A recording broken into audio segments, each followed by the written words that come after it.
44th Charter Anniversary ng Rotary Club of Daet North, ipinagdiwang mga project partners, pinahalagahan.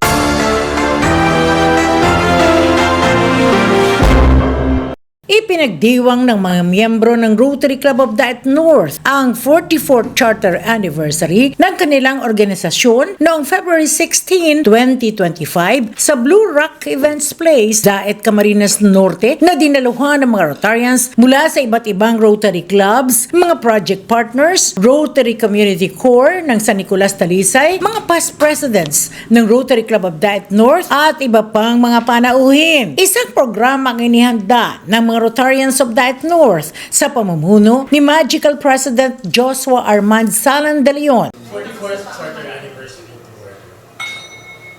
As a seed 44 years ago, and each and every president and each and every Rotarian that graced the halls of our meeting venue, each and everyone that we call or used to call family, helped the seed grow. And now, 44 years later, we are here to enjoy the fruits of our service to Rotary. Thank you all for coming, and let us all enjoy them. Isa-isang binanggit ni past President Mirna De Lejero ang mga naging presidente ng RCDN mula Rotary year 1981 hanggang 2025. Ito po yung mga past presidents from 1981 para po naman sa kaalaman ng lahat.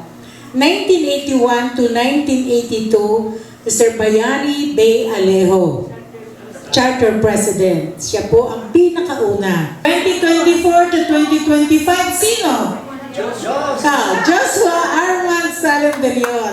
At ito na.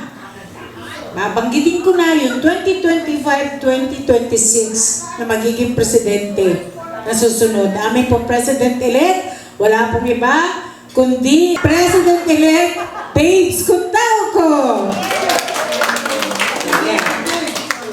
Kasabay din ang pagdiriwang ang panunumpa ng bagong miyembro ng Rotary Club of Daet North sa katauhan ni Attorney Fatima Pati Rojas Badaguas. Bago isinagawa ang panunumpa, ibinahagi muna ni past President Evelyn Salan de Leon ang mga dapat gawin at responsibilidad para maging isang Rotarian. You have been chosen to membership in the Rotary Club of Daet North because our fellow members believe you to be a leader in your vocation, and because you manifest those qualities of head and heart which fit you to interpret and impart the message of Rotary to those with whom you come in contact.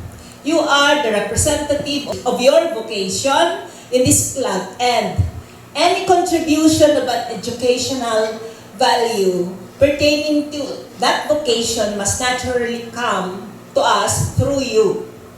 On the other hand, you become the ambassador from us to your classification, and it becomes your duty to carry the ideals and principles of service to your work. Standards in business and professions.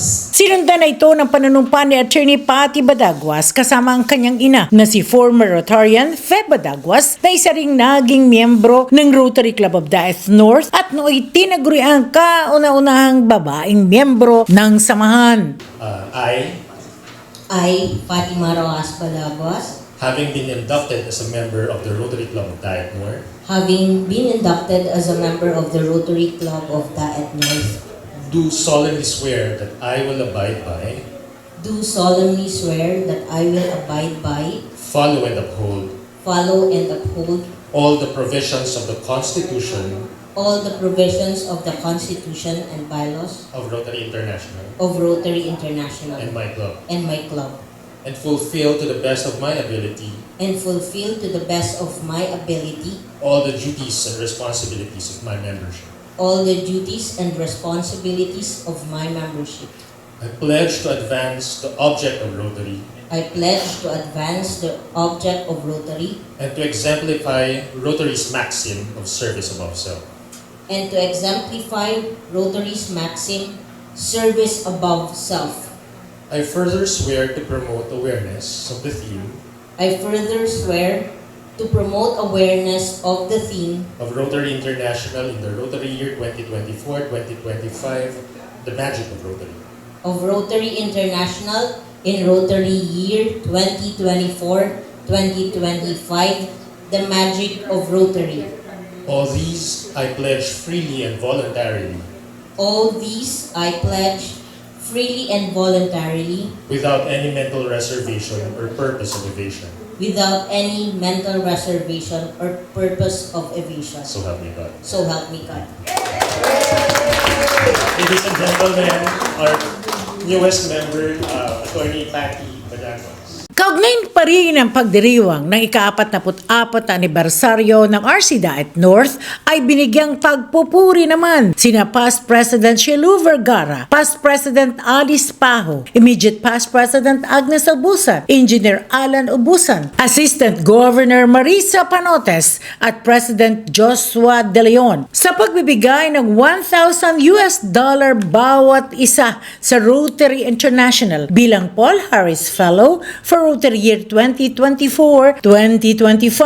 Pinahalagahan din ng RCDN ang mga individual na naging partners and sponsors sa mga proyektong isinagawa ng Rotary Club of Daet North. Hindi rin kinalimutang purihin ng Rotarians of Daet North ang kabayanihan ni Salvador Unyok Oclares Jr. ng Barangay Bagasbas, Daet sa pagligtas niya sa isang babaeng muntik ng malunod sa Bagasbas Beach. Ibinuwis niya ang kanyang buhay sa kabila ng siya'y suspendido mano bilang lifesaver ng nasabing lugar.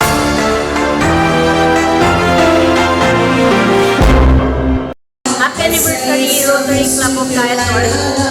Happy anniversary, Rotary Club of Daet North! Happy anniversary, Rotary Club of Daet North! Happy anniversary! Happy anniversary, Rotary Club of Daet North! Happy anniversary, Rotary Club of Daet North. Happy birthday!